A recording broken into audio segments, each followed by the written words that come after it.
you. Yep, of course you. Are you a curious pet parent? Do you want to hear a cool dog story and learn new dog facts about your puppy behavior? Then you are in luck. Woof. Barking to all brigadiers out there that are listening to us, and welcome to another episode of the Bark Brigade podcast by Dogazilla Magazine. Oh, it's a genuine pleasure to be here for this one. I am super excited. So imagine you're sitting on your couch right now, right? You're reading a book, or maybe just scrolling on your phone. Yeah. And you let out this deep, heavy sigh. We all know that sigh. It's the long day sigh. Exactly.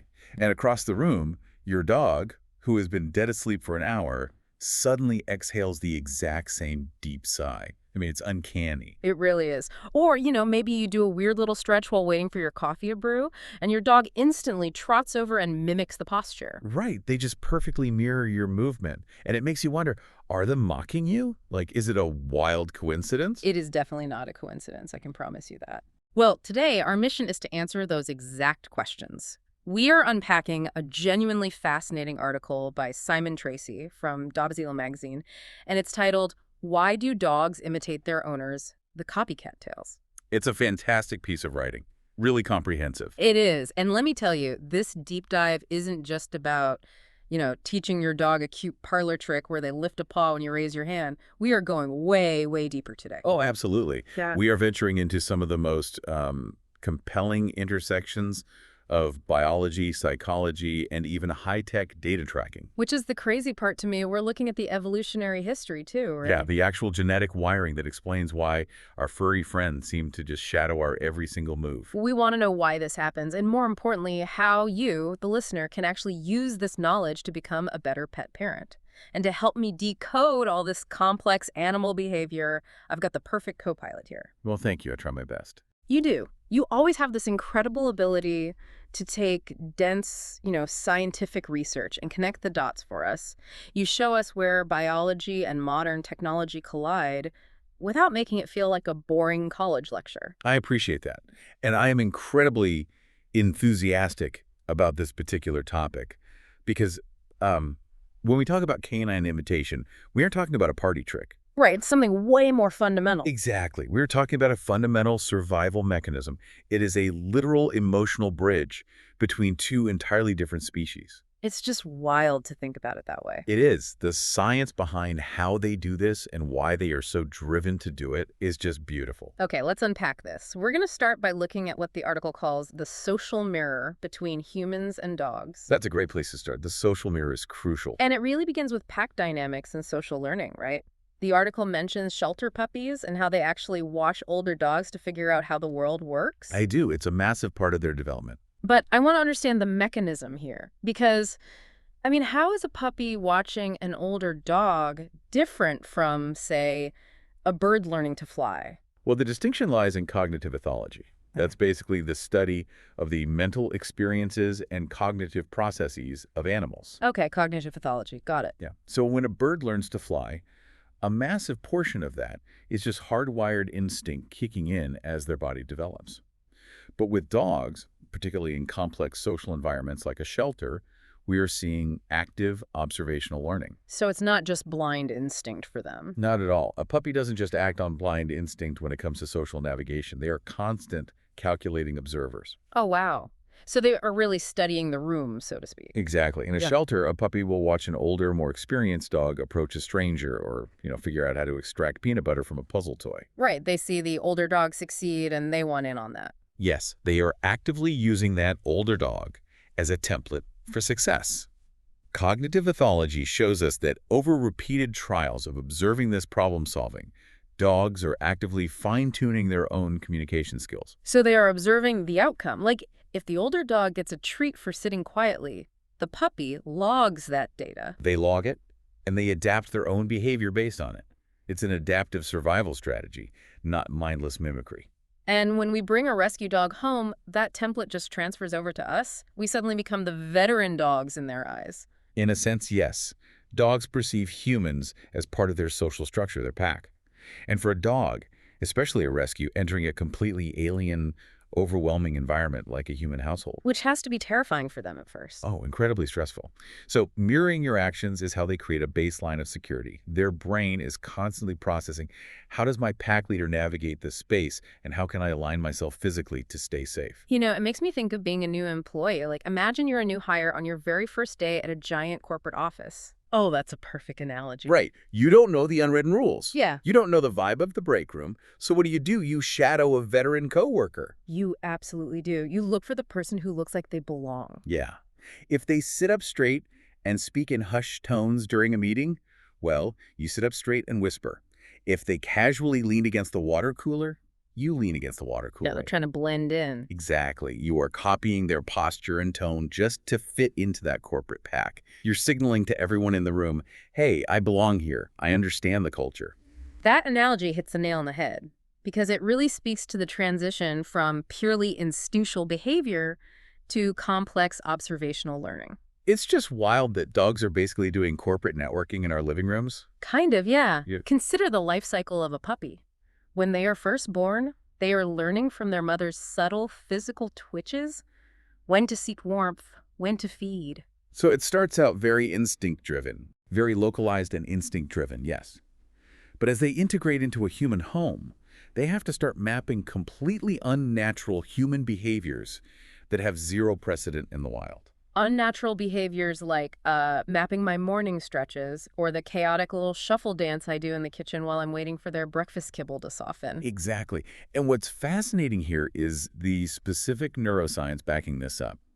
When a dog watches you do your morning kitchen dance, their brain isn't just passively recording visual data. It's not just like a video camera rolling. No, not at all. Mhm. Their brain is lighting up in a very specific, participatory way. We are talking about the mirror neuron system. Okay, wait. I've heard the term mirror neurons thrown around in human psychology, usually related to empathy. Yes, that's exactly where most people hear it. Like, if I see someone stub their toe, I physically wince because my mirror neurons fire? Does a dog's brain work the exact same way? The architecture is remarkably similar.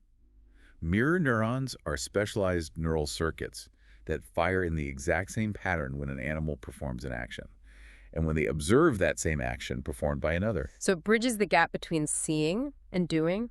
Perfectly said. It bridges nature, which is their biological neural network, with nurture, which is the learned behavior of observing you. Wait, so when they watch me stretch, The neurons associated with stretching in their own motor cortex begin to fire, even if they're lying perfectly still on the rug. so their brain is literally doing a dry run of my behavior just by watching me. Their muscles are getting the neurological signals to stretch just because I'm stretching. Yes. They are running a sophisticated background simulation of your physical state. That is mind-blowing. And because they do this so consistently day in and day out, it creates what often feels to owners like a sixth sense. Oh, like when they know what I'm going to do before I even do it. Exactly. By mapping your routines and your micro movements through these mirror neuron activations, dogs can forecast your intentions. They see the micro shift in your weight before you stand up, their mirror neurons fire, and they know you're heading to the door. Before you've even fully decided to go to the kitchen yourself. That is wild. It totally explains why my dog is somehow always at the fridge exactly 2 seconds before I realize I want a snack. They are very good at reading the physical precursors to our actions. But the article dives deep into how this goes beyond just physical actions into something called emotional contagion, like the unconscious transmission of mood. Emotional contagion is a huge part of this. It's how our internal states bleed into theirs. So if I'm relaxed on the couch, my dog is relaxed. But if I'm highly stressed, they feel it too. The article brings up studies measuring cortisol levels, right? The primary stress hormone. The cortisol synchronization studies are some of the most revealing pieces of literature in modern canine science. Researchers have tracked the physiological markers of both dogs and their owners over extended periods. And what exactly did they find? What they found is that there are parallel spikes in cortisol.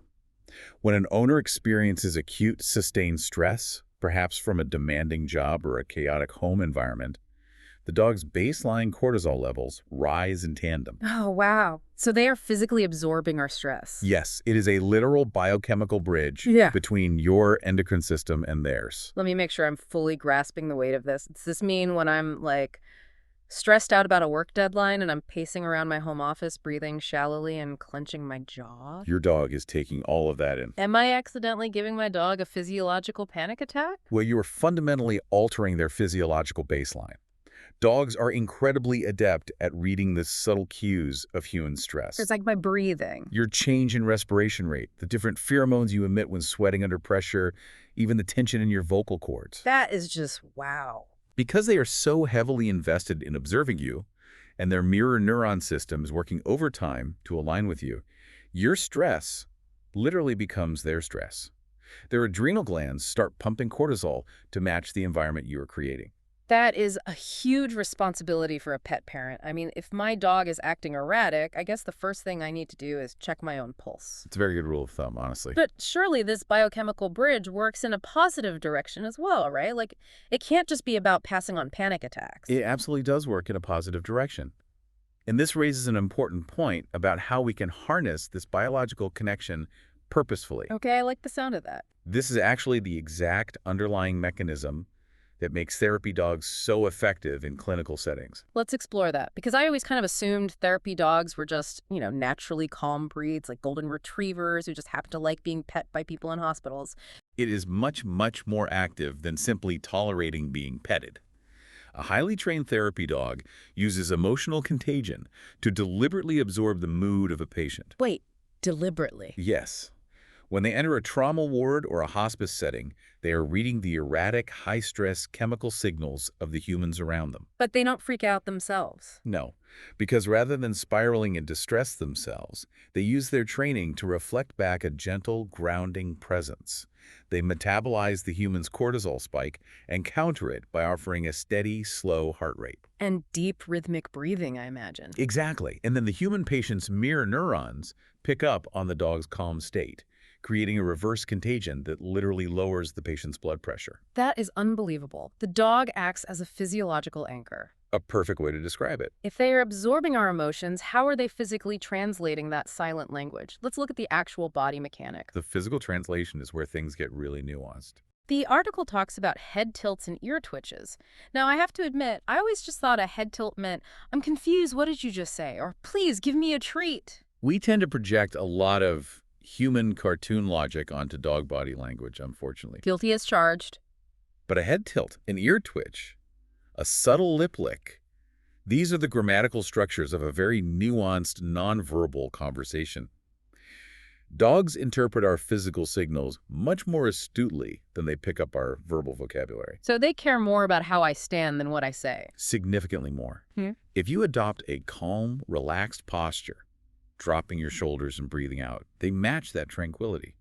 But if you have rapid, erratic movements like waving your hands around or stomping it, prompts a totally different kind of imitative response. Are you talking about submissive mimicry, where they kind of shrink down? Frequently, yes. Mhm. If they can't make sense of your chaotic movements, they might copy your hesitancy, or they might try to de-escalate your frantic energy with submissive postures. Like lowering their head or tucking their tail. Exactly. Or averting their gaze. They are trying to balance the equation of the room.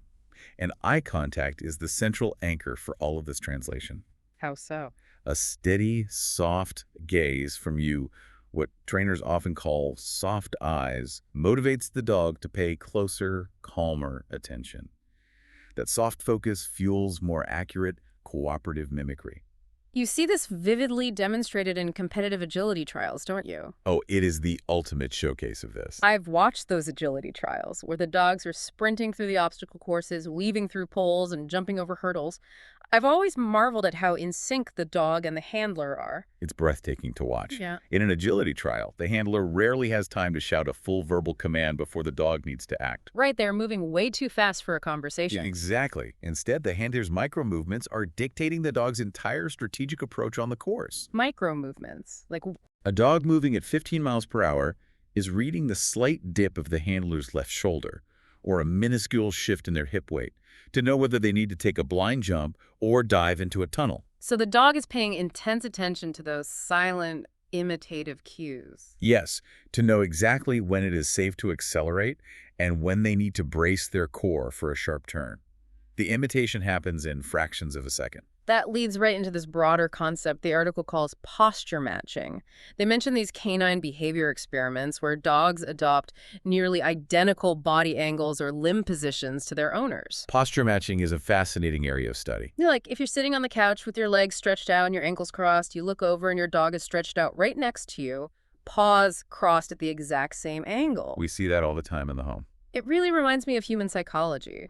You know how if you're sitting across a coffee shop table from someone you really like or someone you deeply agree with, you subconsciously mirror them? Yes, the chameleon effect. Exactly. They lean in, you lean in, they cross their arms, you cross yours.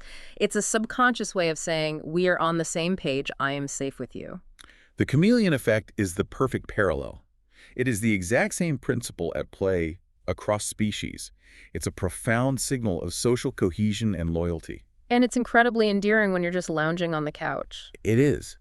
But if we connect this to the bigger picture, posture matching is crucial for high-stakes teamwork, where communication is literally life or death. Life or death, like in what scenarios? Think about search and rescue teams navigating disaster zones. Right. If a handler and a dog are walking through the rubble of a collapsed building, they can't just be having a casual chat. Precisely. In a search and rescue scenario, posture matching signals immediate readiness or acute danger. So they use their bodies to talk to each other. Yes. If the human handler suddenly drops their center of gravity, bends their knees, and stills their posture because they've spotted an unstable piece of concrete, the dog doesn't wait for a command. The dog just copies them instantly. The dog instantly mirrors that tense, grounded posture. They stop, they lower their own center of gravity, and they wait. It is a shared physical language that bypasses the delay of vocalization to keep them both safe. That is incredible. And it goes all the way up to the face, too. The article highlights facial mimicry, which completely blew my mind. Facial mimicry is one of the most surprising findings for a lot of dog owners. Dogs actually replicate raised eyebrows and open-mouthed smiles. I always thought a dog's smile was just them panting because they were hot. Well, while panting is a thermoregulatory response, dogs have also evolved specific facial musculature, specifically to communicate with humans. They evolved muscles just to talk to us. They did. And this is where we get back into the fascinating neurochemistry. When a dog sees you look at them with an open-mouthed smile accompanied by friendly raised eyebrows, it triggers a cascade of activity in their dopamine pathways. Dopamine, the feel-good chemical. Exactly. And neuroscientific studies demonstrate that these are the exact same neural pathways that fire when humans experience empathy. So they aren't just faking a smile. No, the dog isn't just mechanically contracting a facial muscle to copy your face. They are genuinely experiencing the emotional synchrony of that joy. They feel good because you look happy. So what does this all mean for you, the listener? Here is a major takeaway from this deep dive. You have to be hyper-aware of your emotional billboard. I love that phrase, emotional billboard. It's true. Your face is broadcasting absolutely everything to your dog. If you want to speed up training or just build a deeper connection, you cannot be frowning in frustration while saying "good boy" through gritted teeth. You really can't. Your face has to genuinely match the vibe you want them to mirror. Your inconsistency will completely short-circuit their learning process. Because they trust the face over the voice. Always. They trust the visual data of your facial expression far more than the auditory data of your words. If your face has frustration, but your voice says, "good dog," the dog will mirror the frustration every time. So we've talked about the brain, the body mechanics, and the neurochemistry today, but I want to know where this all started. Looking back at the origins. If we connect this to the bigger picture, and yes, I am borrowing your catchphrase there, let's look at the evolutionary roots. How on earth did we get to a place where a completely separate species reads the micro-expressions on our faces better than most of our human friends do? If we connect this to the bigger picture, we have to travel back tens of thousands of years. We have to look at the ancestral survival strategies of Pleistocene wolves. Pleistocene wolves. Okay, set the scene for us. I want you to imagine an ancient human campsite, nestled in a harsh, unforgiving Ice Age landscape. There are wolves circling the perimeter of the firelight. Just waiting in the shadows. Exactly. The wolves that had the behavioral flexibility to adapt to that novel environment, the ones who were bold enough but also observant enough to edge close to the fire without showing aggression. They gained a monumental survival advantage, I bet. A massive advantage. Because they got access to the leftover food scraps, the discarded bones, and the radiant warmth of the human fire, which meant they didn't freeze or starve during winter. Exactly. Yeah. But to secure those vital resources, they had to understand human intent. They had to predict what the humans were going to do next. They had to read the room. Precisely. Over countless generations, natural selection heavily favored the individual wolves who could read a human hand signal, who could gauge the mood of a hunter returning to camp. And who could actively mirror human calmness to demonstrate they weren't a predatory threat, right? Yes. So the proto-dog that could figure out a human pointing a finger at a discarded bone Right. got to eat. And the proto-dog that just stared at the human's finger in confusion or, bared its teeth. Was chased away and starved. That is the brutal but highly effective mechanism of evolution. It shaped their brains over millennia. And we see the undeniable legacy of this selective pressure today, don't we? We do. Modern genetic sequencing has confirmed that domestic dogs possess unique gene expressions, specifically related to social tolerance and hypersociability. Genetic markers that wolves don't have. Exactly. These specific genetic markers are completely absent in their closest wild cousins, like modern gray wolves. The actual genetic hardware for mirroring human behavior is written into their DNA. It is an ancestral inheritance of trust. But the article makes a fascinating distinction about how this inherited hardware hasn't just been left alone. It's been intentionally tweaked by humans over centuries through selective breeding. We've definitely played a heavy hand in shaping it further. It says different breeds imitate differently. For example, border collies replicate intent, like predicting leaps and pivots for herding sheep. Golden retrievers mirror moods to maintain social harmony in a family. And lapdogs, like Shih Tzus, match day-to-day energy levels. That's a great summary of the breed differences. Okay, but I have to push back here a little bit. Are you really telling me that a tiny Chihuahua whose biggest daily task is copying my afternoon nap schedule on a velvet pillow is using the exact same basic evolutionary toolkit as a highly trained sheepdog reading a shepherd's mind across a muddy field in Scotland? I am saying exactly that. It is the exact same underlying biological toolkit. But humans have spent centuries turning different genetic dials. Turning dials? What do you mean by that? Well, contemporary research into canine neurology highlights that there are significant breed-related differences in mirror neuron activity. Let me break it down. Please do. When humans bred border collies, they were actively selecting for dogs with highly reactive mirror neurons, specifically related to spatial movement, velocity, and physical intent. So they needed a dog that could track action. Yes, the dog needed to watch a sheep or a shepherd and instantly mirror or counter that physical movement. But when humans bred lap dogs for companionship in palaces or estates, They didn't need a dog that could track spatial velocity. exactly. They selected for dogs that were hyper-attuned to sedentary emotional states. They turned up the dial on emotional energy matching and turned down the dial on physical movement tracking. So it's the same genetic foundation of imitation, just tuned to entirely different frequencies based on the historical job description of that breed. That is a brilliant way to put it. That is mind-blowing. It's like having the same smartphone, but installing completely different operating systems based on what you need the phone to do. Yes, and we can actually see this operating system working in the brain now. Right. The article mentions recent advances in functional MRI scanning. Yes, functional MRI, or fMRI technology, has utterly revolutionized our understanding of canine cognition in the last decade. Because historically, we could only guess at what was happening in a dog's brain based on outward behavior, right? Exactly. Now we can put awake, fully conscious, unrestrained dogs directly into MRI machines. Which, just as a side note, must take an absolutely heroic amount of training. I mean, I've had an MRI. It's a tiny claustrophobic tube that sounds like a jackhammer. Just getting a dog to hold perfectly still in that environment without being sedated sounds impossible. The training protocol alone is a marvel of operant conditioning. Researchers spend months training these dogs to view the MRI machine as a fun, relaxing fort where they go to rest their chin on a special pad and listen to the loud noises. That's incredible in itself. But the payoff is immense. Once they are in there and perfectly still, researchers can watch the blood flow in their brains in real time while showing them different stimuli. And what they found regarding imitation is astonishing. The article says that when a dog simply observes a human reaching for a leash on a monitor, the dog's own motor cortex lights up brilliantly on the scan. Yes, so they aren't just recognizing the leash. No, their brain is actively neurologically priming their own muscle groups for a walk before the human has even touched the leash on the screen. The translation from observing your behavior to executing their own corresponding physical action is nearly instantaneous at the neurological level.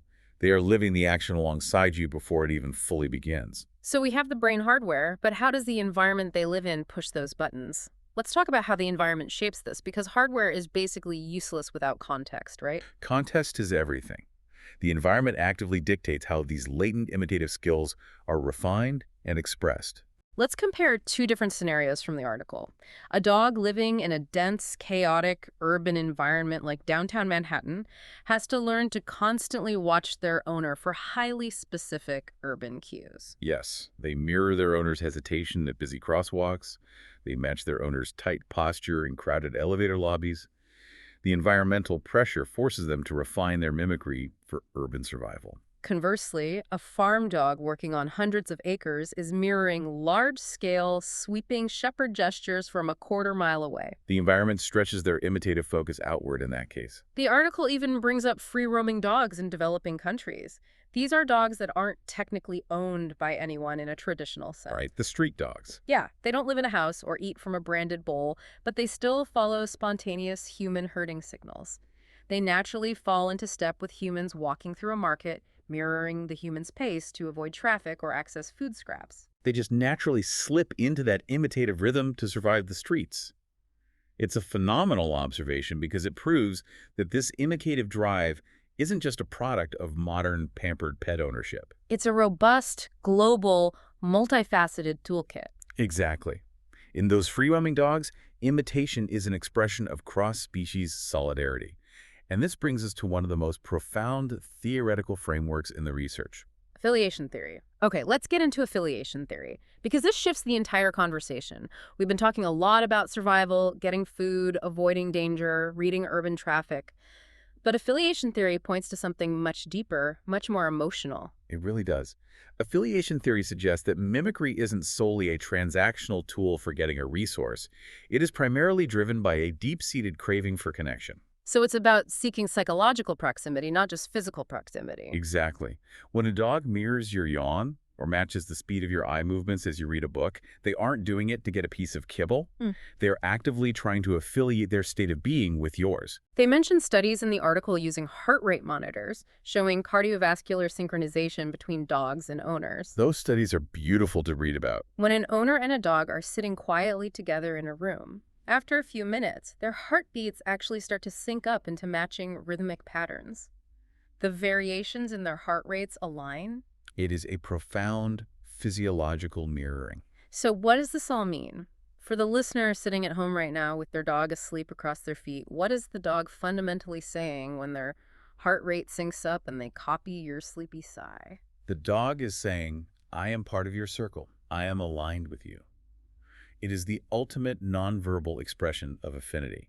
They are dissolving the boundary between your emotional state and theirs. I am part of your circle. I absolutely love that. It makes me look at my dog entirely differently. And it's not just a poetic idea. There is a tangible chemical reward driving this behavior in their brains. A very powerful neurochemical surge.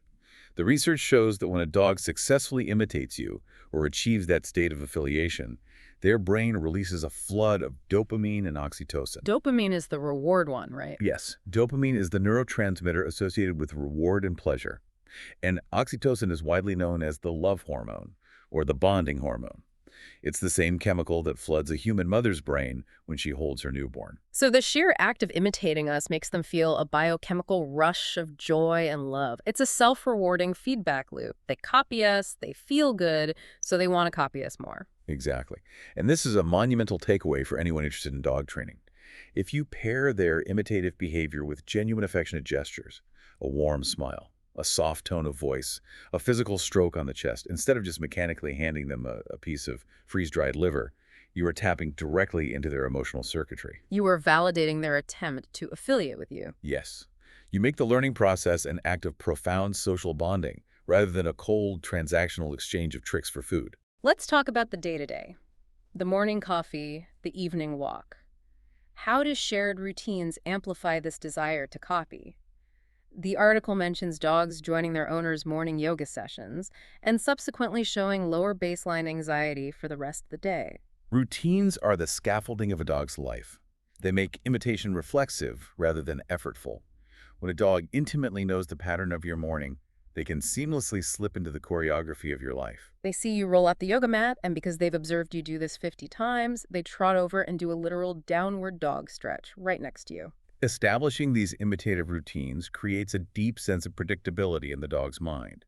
And predictability drastically lowers the stress hormone cortisol we talked about earlier. But there is a darker side to this deep attachment, isn't there? When that routine is broken or when the owner simply leaves the house for work, we are talking about separation anxiety. Yes, when separation from the owner triggers intense anxiety, we often see imitation curdle into a desperate coping mechanism. How does that look in practice? Behaviorists observe dogs with severe separation anxiety pacing the exact routes their owners pace through the house. Or they will sit by the front door, assuming the exact physical posture their owner takes when lacing up their shoes. Oh, that breaks my heart. The dog is desperately trying to recreate the physical presence of the owner by embodying the owner's actions in the empty space. They miss you so much, Hmm. they try to physically be you just to feel close to you. But the article offers a really practical, proactive solution from behaviorists to help manage this. It does, and it's a brilliant application of the science. Behaviorists suggest that instead of just leaving the dog to pace nervously while you gather your keys and coat, you can channel that latent imitative impulse into structured, controlled mini training sessions right before you walk out the door. So you use their hyperfocus on copying you as a bonding activity. You redirect that nervous anticipatory energy into healthy, focused mimicry. You ask them to mirror a sit or a paw raise, rewarding them with calm praise. Exactly. You give their mirror neurons a constructive job to do, which transforms our whole philosophical approach to training. It forces us to move away from the outdated militaristic model of barking arbitrary commands at a dog and moves us toward what the article calls a co-learning model. It's the difference between a boss and a leader. A boss sits behind a mahogany desk, barking orders, telling you what to do while they do nothing. A leader gets out from behind the desk, rolls up their sleeves, gets their hands dirty and says, "Watch me, here's how we do this." I think that's the perfect analogy. And the empirical data supports the leader approach. Modeling desired behaviors is astonishingly effective for canines. The research highlighted in the article shows that human role modeling yields up to a 30% faster acquisition rate for complex tricks. Yay, let me stop you there. 30% faster. Just by demonstrating it, that is a massive increase in learning speed. It is a massive leap in efficiency because you are finally speaking their native language. Think about it. When you stand perfectly still and shout the word rollover, Yeah.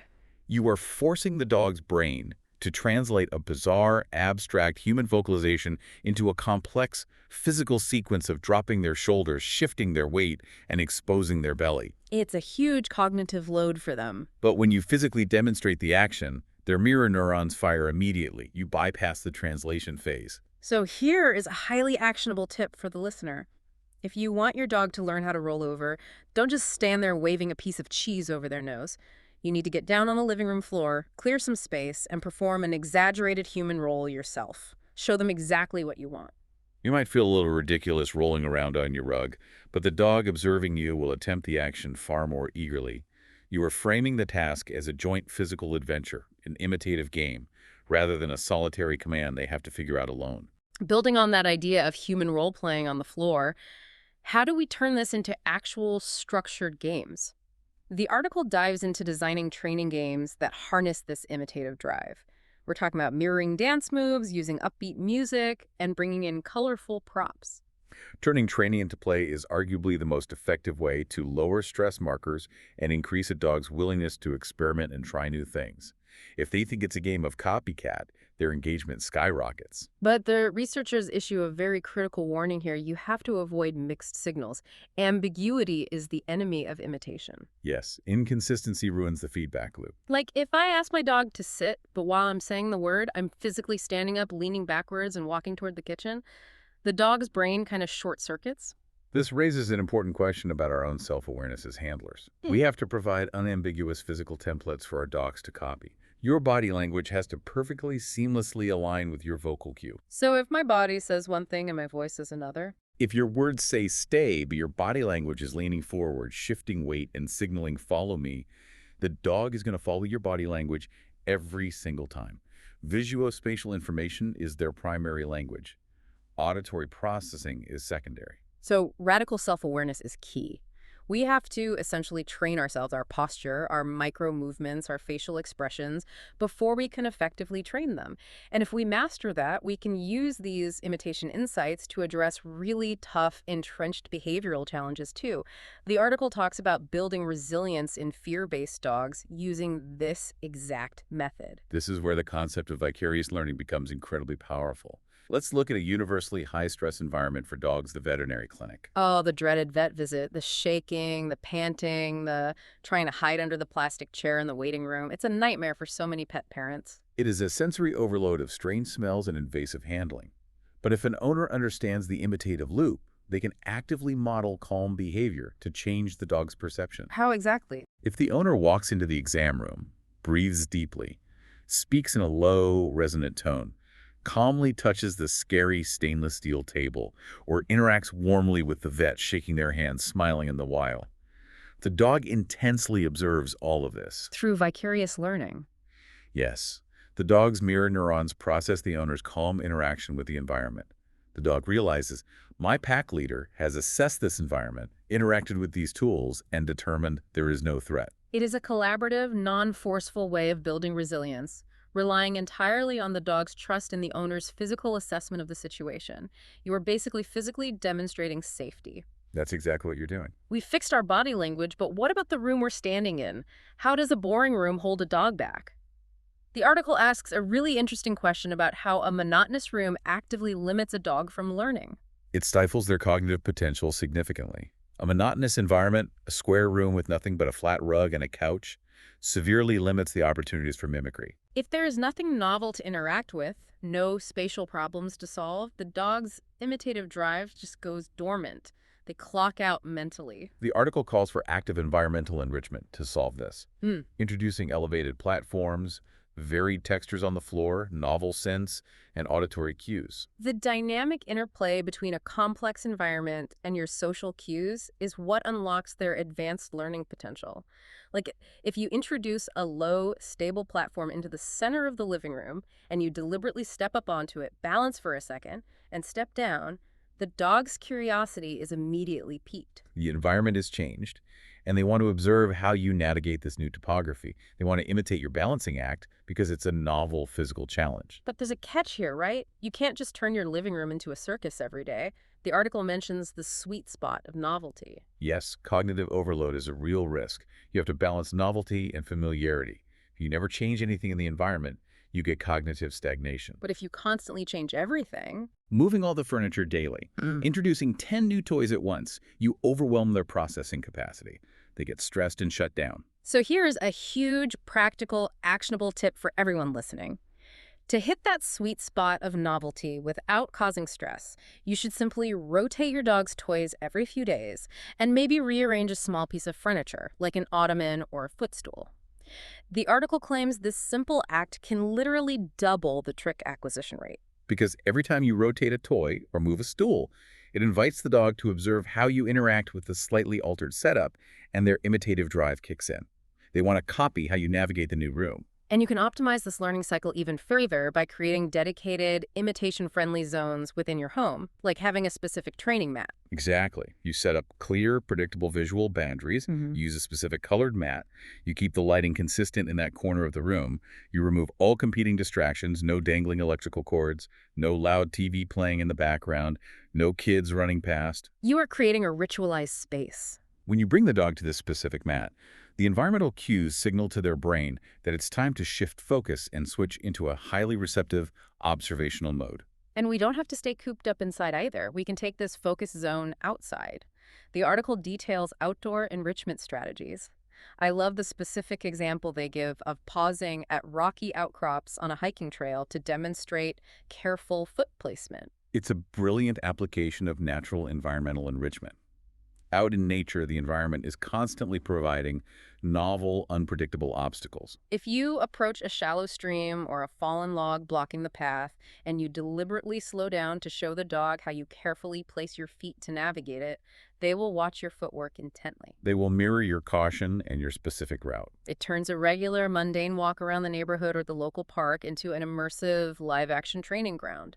It stops being a chore and becomes a shared adventure where you are both solving the terrain together. It deepens the interspecies bond immensely. You aren't just dragging them along on a leash. You are actively exploring the physics of the world together as a team. Here's where it gets really interesting. I want to transition to the wild, futuristic side of dog training that the article explores towards the end. We are moving from the muddy hiking trails straight into the high-tech laboratory. Let's talk about motion capture systems being used on dogs. This is truly the bleeding edge of canine behavioral science. It sounds like sci-fi. Elite researchers and high-level working dog trainers are now using advanced motion capture cameras, the exact same complex multi-camera arrays they use for CGI in Hollywood blockbusters, to track the biomechanics of both dogs and humans simultaneously. They place reflective markers on the human handler's joints and on the dog's joints, right? Yes. Then they overlay the human data and the dog data in a 3D space to find the exact split-second moments of lag or physical misalignment during a training sequence. The article cites a fascinating case study with a working herding dog. By analyzing this 3D motion capture data, the human handler realized that their own physical cues, the subtle shift of their hips when signaling a turn, were just a fraction of a second late compared to the dog's natural processing speed.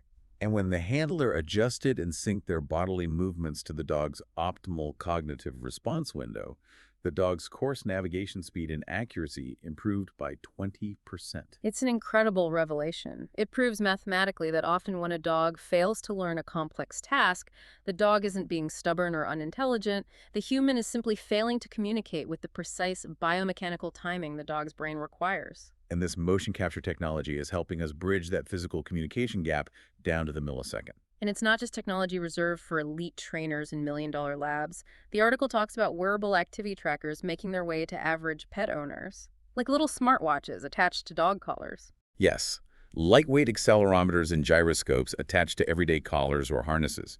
They continuously map the dog's daily movement patterns and identify when they are naturally exhibiting the most active, imitative behaviors. So for the listener, this means you can gather hard data on your own dog to find out when they are most primed to learn. Maybe your dog naturally exhibits peak observational behavior right after their morning walk when they're warmed up but not exhausted. Or maybe it's right after lunch. You find your dog's personal biological prime learning window, and that is exactly when you schedule your 5-minute training sessions to maximize efficiency. It is the dawn of hyper-personalized dog training based on empirical data rather than guesswork. And to guide owners through those optimal sessions, there is an entire new wave of smartphone apps hitting the market, gamifying the training process. The article mentions apps with step-by-step visual modules, automatic scoring algorithms that use your phone's camera to tell you if your physical alignment matches the dog's, and digital badges to keep the human motivated. But, okay, I have to stop you. I was with you through the smart colors and the apps, but the very last part of this text section, virtual reality and robotics. It's a leap, I know. The article talks about experiments where dogs are wearing EEG caps, which measure electrical brain activity, and they are watching humanoid robots or VR avatars perform tasks. I have to push back here. Are they even paying attention to a robot? Does a dog look at a clunky metal robot arm and think, ah, yes, my human pack leader, I will closely observe and copy this? It sounds completely like science fiction, I know, but it is yielding phenomenal data about how a dog's visual cortex works. Yes, they absolutely do pay attention to the robots. Really? And the EEG caps, which monitor the real-time electrical firing of their neurons, are showing us exactly what aspects of the robot they are paying attention to. The astonishing finding here is that dogs prioritize the smoothness and physics of motion over exact biological form. Wait, really? So the robot doesn't even have to look remotely like a human or a dog as long as it moves fluidly? Why wouldn't their brain demand visual realism? Because of how their evolutionary brain calculates intent. To a dog's visual processing center, a jerky mechanical movement signals a non-living object or a completely unpredictable threat. So they ignore it. Right. But if a robotic arm moves with a smooth, predictable, organic trajectory, Mimicking the biological physics of a human arm reaching the dog's mirror, neurons will engage.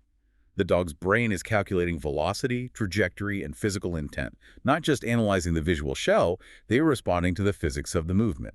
And this data is actively guiding the design of future automated training tools and interactive robotic toys for dogs left home alone. That is just wow! Their brains are doing complex physics calculations on the trajectory of a robot arm. They are brilliant little physicists, really. Okay, my brain is officially full of tech and neuroscience. Let's bring all this data back down to earth for the final stretch of the article. Because at the end of the day, past all the fMRI machines, the motion capture suits, and the EEG caps, dogs are simply wired to connect with us. That is the beautiful, grounding synthesis of all this exhaustive research. We have to embrace what the article calls a co-learning partnership. Training is not, and never has been, a monologue where you just shout words at a lesser creature. It is a nuanced physical dialogue. The dog's mimicry is a continuous, living feedback loop that constantly tests and refines the human's patience, self-awareness, and creativity. The article charts out some amazing future research frontiers, too. It mentions cross-disciplinary work between animal ethologists and software technologists to create hyper-personalized cognitive profiles for individual dogs. And more importantly, expanding these imitative enrichment programs beyond private homes and into animal shelters, schools, and therapeutic settings for inclusive community building. It really feels like we are entering a transformative era in dog ownership. We truly are. We are finally moving away from the outdated models of domination, alpha theory, and strict obedience, and moving toward a paradigm of cross-species empathy, profound understanding, and synchronized partnership. We are learning to speak their language. The article ends with a beautifully written concluding section called The Final Fetch. And I love how it wraps everything up. From ancient Ice Age DNA to modern dopamine pathways, every copied yawn, every shared stretch, every time they steal your warm spot on the couch the second you get up, it isn't them being annoying. It is the ultimate interspecies love language. It is their biologically ingrained way of saying, I see you, I value you, I am safe with you, and I want to be exactly like you. So, to everyone listening, my advice to you is this: the next time your dog copies you, whether they stretch their front legs right when you stretch your arms or they let out a big, heavy sigh right after you do, don't just ignore it. Laugh. Appreciate the tens of thousands of years of evolution, natural selection, and hard neuroscience that made that tiny, fleeting moment of connection possible, and give them a well-deserved ear scratch. They earned it. I think that's the perfect heartwarming takeaway. But if I may, I'd like to leave the listener with one final, perhaps slightly provocative thought to mull over before we go. Please do. Lay it on us. We spent this entire deep dive discussing how our dogs are such perfect physiological, biomechanical, and emotional mirrors of us. Because of that reality, perhaps paying close, objective attention to their imitative behavior is actually the best way to recognize our own unacknowledged stress, anxiety, or joy. That's deep. If your dog is pacing anxiously, before you correct the dog, check your own pulse. Check your own posture. Are you breathing shallowly? Are you radiating tension? In a very real way, to truly understand your dog, you must finally learn to understand yourself. Oh, man, that is powerful. Your dog acting as a literal biological mirror to your own soul. I love that so much. Thank you for listening, dear Brigadiers. And if you have any questions, visit the source article on Dogazilla magazine at dogazilla.com. That was all for this episode, and until the next time, bye to all listeners of the Bark Brigade podcast.